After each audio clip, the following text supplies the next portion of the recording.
Right now, it's the Rocker 1061 KISS FM here with my broadcast colleague and tag team partner in podcasting. Hey, what's up? It's Eric Cordes from WKDQ, coming to you a day late, but a lot of things going on here at Town Square Media, one of which is the St. Jude Radiothon. So correct. If you're catching up on this during the Radiothon, you could go to stjude.org/radio/WKDQ or /WDKS and make your donation. People were even asking me where it was last night. They're wondering if they missed it. No, you didn't miss it. We're just a day late. We've been super busy here at the radio station, and now we are a day late, but not a dollar short, Corners. We've got stuff to talk about. That is true, and we're going to talk about the Hall of Fame. We haven't really caught up on the last few announcements for the Hall of Fame to see where we are and where we're going here. I thought Raw was a good show on Monday. They did make the announcement of Alundra Blayze going in. Do you want to start with Alundra? Yeah, let's do that. A lot of people said they were surprised by this. I'm not. I'm not so much surprised by this. Oh, are you really? I am, yeah, because first of all, Alundra Blayze is deserving, but she has this incredible tension that never seemed to dissipate with WWE. And rightly so. She did them dirty, you know, on an episode of Nitro. This is certainly what she will be remembered for in wrestling was the Monday Night War. A lot of people perceive it as like one of the first shots in the Monday Night War when she put her WWF Women's title into the trash can on Nitro. It's a shame that that's what she's remembered for. But it is, don't you agree? Oh, totally. Yeah, that's what she's remembered for the most.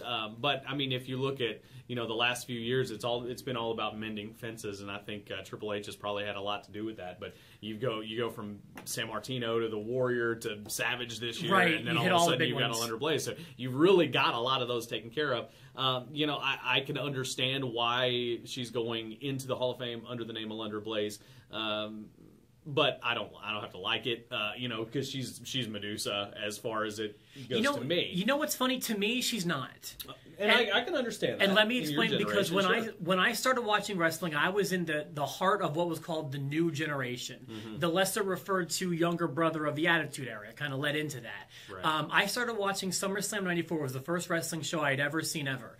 And if you talked about women wrestling, in 1994, for a WWF fan, the only name was Alundra Blayze. Yeah. There would be people flown in from Japan to feud with her, Bull Nakano, eventually Bertha Faye came along, but Alundra Blayze was the only name in women's wrestling to me for such a long time. And she really was the only name. When WWE tried to revitalize this women's division, they never really revitalized the division. They brought in one of the greatest women's wrestlers, who Alundra Blayze became that, from Medusa. But, she wrestled in AWA and had a really, really good career there.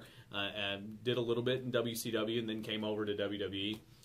But there really was no women's wrestling. So you're right. She was it. She was all there was, besides the wrestlers that they were bringing in from overseas.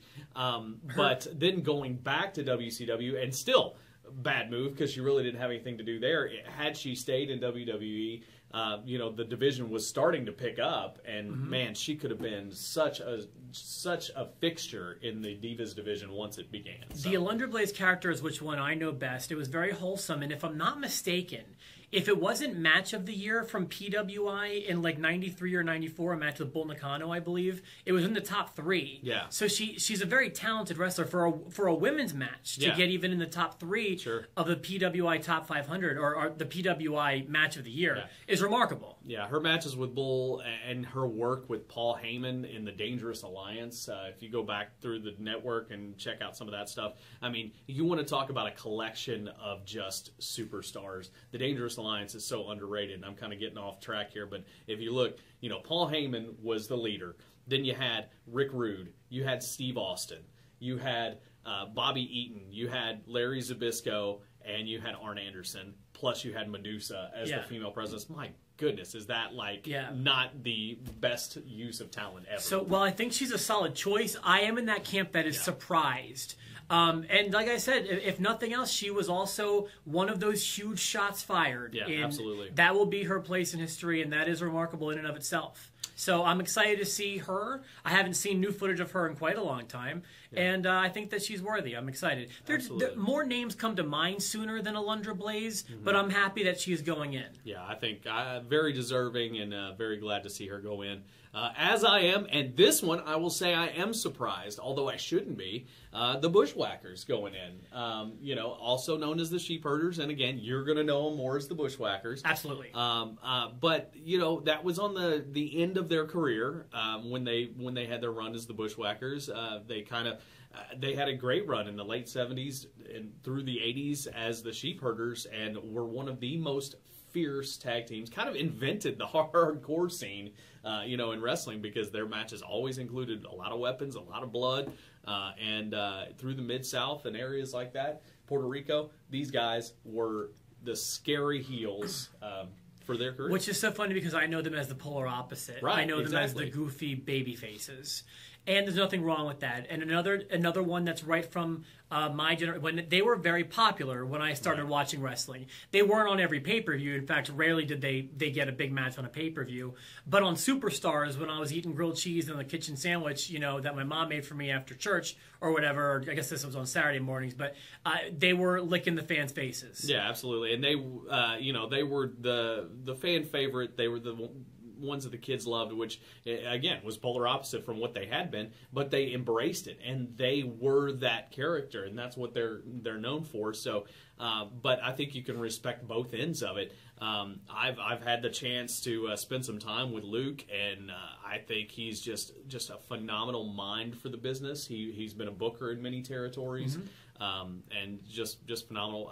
It'd be interesting to see if Butch makes it for the induction. I hope he does. He's been out of the wrestling scene and just been completely invisible to anything wrestling for a long time. Yeah, and I even asked Luke about that when I spent some time with him, and he said no, Butch pretty much stays in New Zealand and stays away, from everybody.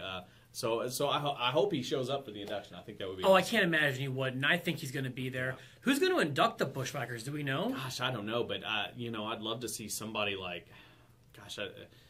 who knows? Somebody really from the Mid-South days would be the best. Maybe Jameson. I don't know. Not a bad choice. That's really not. But no, from the Mid-South days, they had wars with the Fantastics and with the Midnight Express and guys like that. So, but none of those guys are in the Hall of Fame. So, well, I don't know who you would have. That's my thing about this. I don't have a problem with them. I think there are better tag team choices right now than the Bushwhackers, but people that I'm happy to see have their moment too. They've earned this. Absolutely. So that's interesting. I got to think there's maybe 2, possibly 3 more, but probably 2 more. The name I keep hearing is Nash. I think Nash needs to go in, or Diesel, I should say. Maybe as Diesel. I don't know what he goes in as, but probably Diesel at this point. But if you look at the whole lineup, I mean, think about the TV show, that they usually put on USA. Macho Man's going to be the headliner, but he's not living. So he's not going to be there to give that speech. You're going to have Schwarzenegger is going to be a big deal. But other than that, I don't really know. I mean, it'll be Rikishi, I think. I guess it could be Rikishi. Who I still give a thumbs down to. Well, no, and I disagree on that one because I know. But anyway, so I don't know. Maybe Nash. I think you're definitely going to see a Ray Stevens. Who. You still think that? I think so. I think you'll see Ray Stevens just because it's San Francisco, and Pat Patterson's going to have a lot of pull on that one. Well, Diesel's another guy right from my generation too. I started watching just 2 or 3 months before he won his first world title. Oftentimes referred to as one of the worst title runs of all time, at least financially from the WWE point of view. But as a fan and as a mark at the time who knew nothing about wrestling, just that he liked it, I did not think he was a bad champion. I didn't either. And financially, there was a lot of things wrong with wrestling at that time. Right. And it didn't have anything to do with Diesel. I think Diesel was a good champion. As Mark, yes, I was a huge Diesel fan. Yeah, me too. I thought he was a great champion. His reign lasted almost a year, and other than the Diesel run, I mean, all his other contributions to the business, you can't deny that. I mean, he's a Hall of Famer for sure. When more names come in, we will continue to keep you updated. We do want to urge you to subscribe to our videos.